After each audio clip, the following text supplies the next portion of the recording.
Ever tried generating AI art, and it looks almost right, but then the hands are weird, or the face looks like it's melting?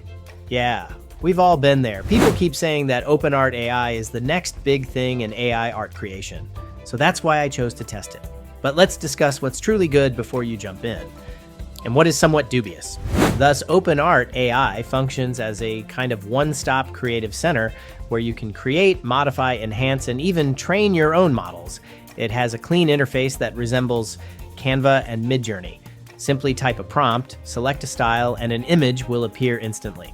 What's cool is it gives you access to multiple AI models, including Stable Diffusion and Flux, all in one dashboard.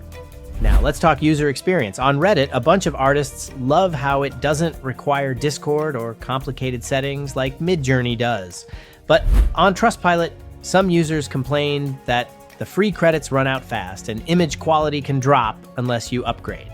On Twitter, creators say it's great for experimenting, but they wish it had faster rendering for HD exports. Here's a quick side-by-side look at what you get. So if you're just starting with AI art and want something easy, OpenArt AI is a solid pick. But if you're after consistent top-tier quality every time, Midjourney still holds the crown. Try OpenArt's free plan first, see how it fits your vibe, then decide.